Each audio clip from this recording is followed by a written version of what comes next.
Welcome back, everyone. Ready for another deep dive? Always. Okay, good. Because today we are jumping into a really interesting period in Okinawan history, like the powerful figures, big changes, Yeah. and the whole idea of a kingdom starting to take shape. Fascinating stuff. It is. And we're sticking with our trusted guide, George Kerr, and his book, Okinawa, The History of an Island People. We're going to dig into those early leaders and, see how they shape things. It's amazing how we can trace that shift, from those larger-than-life figures to a more structured way of ruling. Right, like from legend to actual government. So speaking of legends, Tametomo, this guy sounds like he walks straight out of an epic poem. What's the deal with him? Oh, Tametomo, yeah, he's a great example of that early ideal of leadership, the warrior, the adventurer. Those mythical. Right, a real rebel. Yeah, and even if some stories got exaggerated over time, you can still see what people valued back then. Bravery, fighting skills, not playing by the rules. I can see the appeal. But we want to talk about kingdoms forming, right? And that's where Shunten comes in, Tametomo's son. He's the one who starts what Kerr calls the Shunten dynasty. What makes him different from his dad?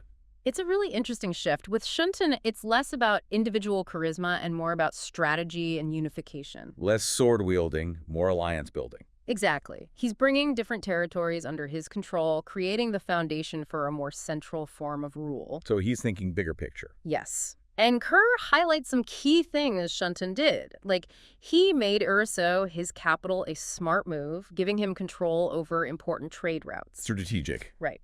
He also starts incorporating the sons of local rulers into his own family. Bringing potential rivals closer. And solidifying his power base.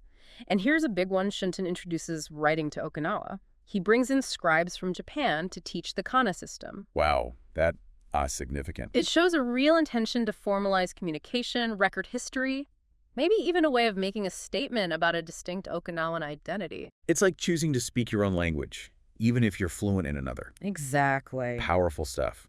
But even the best laid plans can go sideways, right?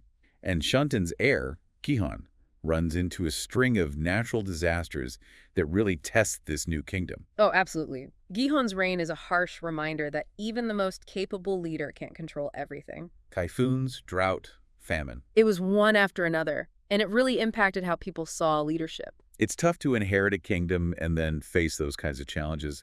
How did Gihon handle it all? Well, what's interesting is that Gihon actually ends up abdicating. He takes responsibility for all the hardship everyone's going through. Wow, stepping down. That's a big deal. It is. Now, whether those disasters were actually his fault, that's debatable. But the fact that he stepped down, it says a lot about how people viewed a ruler's responsibility, It's like saying the buck stops here.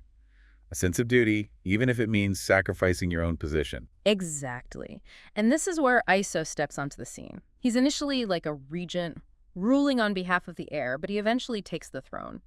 And his reign, well, that's when things really start to happen in Okinawa. Okay, so Eiso's got some big shoes to fill. What's he walking into? Right, so he's inheriting a kingdom still reeling from those natural disasters. Right. Plus, there's always that pressure from outside forces. Oh yeah, I can't forget about that. Okinawa's location. Yeah. It's strategically important, but also kind of makes them a target. Exactly. So Eiso knows he has to strengthen Okinawa, both from the inside out and the outside in. A balancing act.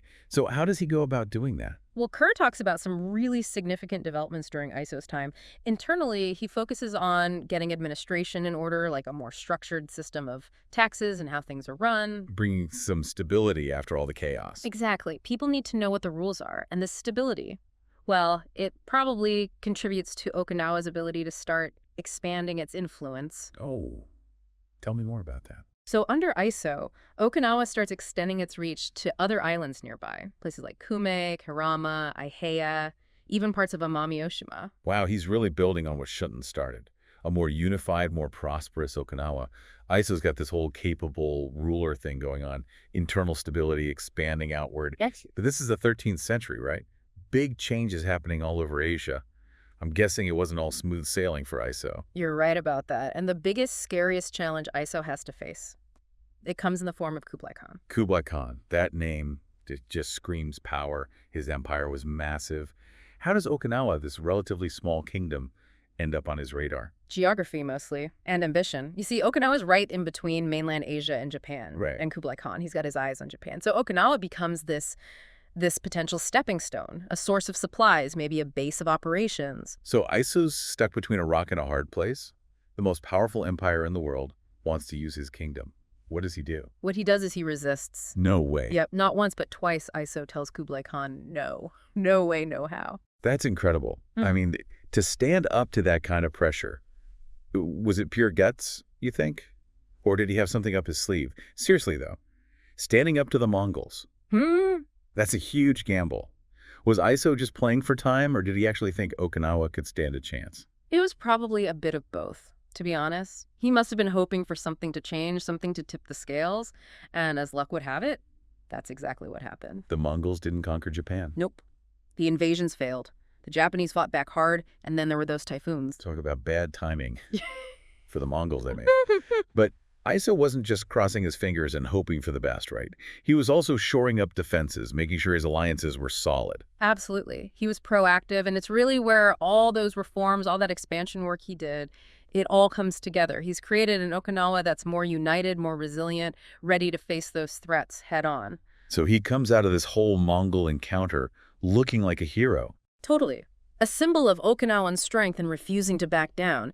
He's remembered as one of their greatest leaders, and it's not hard to see why. We've covered so much ground, it feels like. We've talked about legendary figures, natural disasters, political strategy, even the Mongol Empire looming in the background. It really shows you how much was happening back then in Okinawan history. It's dynamic. You see the foundation of their kingdom being laid, put to the test, and coming out stronger because of smart leadership, good alliances, and yeah, maybe a little bit of luck sprinkled in.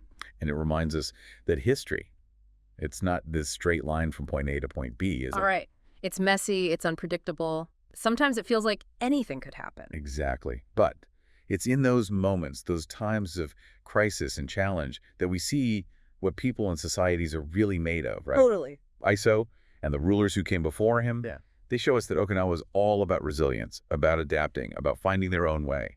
Kerr does a fantastic job of telling that story. The spirit of the Okinawan people, it's enduring. It shapes who they are even today. You know, it's pretty inspiring. Eiso's story and just this whole look at Okinawan history we've done, it reminds you that no matter how impossible things might seem, there's always room for bravery, for creativity, for believing in that human ability to bounce back.